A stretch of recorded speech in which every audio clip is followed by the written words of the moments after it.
काळजीवाहू मुख्यमंत्री एकनाथ शिंदे यांची दुपारी 3 वाजता पत्रकार परिषद होणार आहे।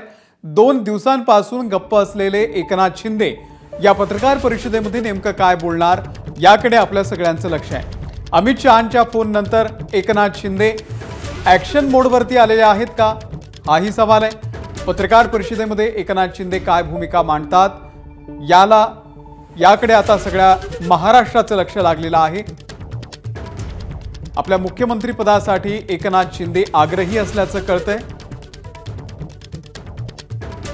त्यामुळे आता मुख्यमंत्री पदाची माळ नेमकी कुणाच्या गळ्यात पडणार ते पाहावं लागेल। पण त्याआधी एकनाथ शिंदे हे नेमका आज 3 वाजताच्या पत्रकार परिषदेमध्ये काय बोलतात याकडे आपल्या सगळ्यांचं लक्ष आहे। थेट जाऊया ठाण्यामध्ये। अक्षय भाटकर आपले प्रतिनिधी आपल्याला या संदर्भातले अपडेट देतील। अक्षय, अर्धा तास उरलेला आहे, काय लगबग सुरू आहे त्या ठिकाणी? सध्या जर आपण पाहिलं तर शिवसेनेचे नेते आणि ठाण्यातले एकनाथ शिंदे यांचे विश्वासू जे मानले जाणारे रवींद्र फाटक हे सध्या मुख्यमंत्र्यांच्या भेटीला आलेले आहे, काळजीवाहू मुख्यमंत्र्यांच्या भेटीला आलेले आहेत।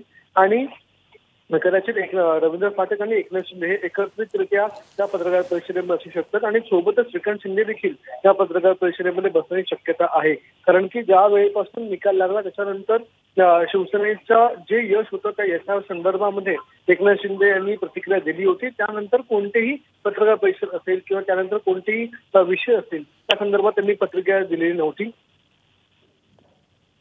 जे मुख्यमंत्री आहेत एकनाथ शिंदे सहभागी होणार का या महायुतीच्या सरकारमध्ये, ते मुख्यमंत्री पद तर नाही दिलं तर ते कोणता डिसिजन घेणार, असे अनेक प्रश्न निर्माण झालेले आहेत आणि त्यांची सगळ्यांची उत्तरं देण्यासाठीच ही आजची पत्रकार परिषद आहे। आणि नक्कीच अगदी अर्ध्या तासामध्ये एकनाथ शिंदे यांच्या पत्रकार परिषदेला सुरुवात होईल आणि त्यामध्ये आपल्याला ही उत्तरं मिळतील। तुर्तास तरी तिथे पत्रकार परिषदेची तयारी सध्या सुरू आहे। त्यांचं जे निवासस्थान आहे ठाण्यातलं, त्या निवासस्थानाच्या इथे ऑफिशियल त्यांची जी टीम आहे, म्हणजे त्यांचे स्वीय सहाय्यक असतील, त्यांचे OSD असतील, या सगळ्यांना बोलवण्यात आलेलं आहे। आणि सध्या लगबग हीच आहे की आतमध्ये पत्रकार परिषदेची तयारी सुरू आहे। अगदी 10 ते 15 मिनिटांमध्ये सगळ्या प्रसार माध्यमांना आतमध्ये घेतलं जाईल आणि त्यानंतर 3 वाजता बरोबर ही पत्रकार परिषद सुरू होईल। बरं अक्षय, धन्यवाद दिलेल्या या संपूर्ण माहितीबद्दल। ABP माझा, उघडा डोळे बघा नीट।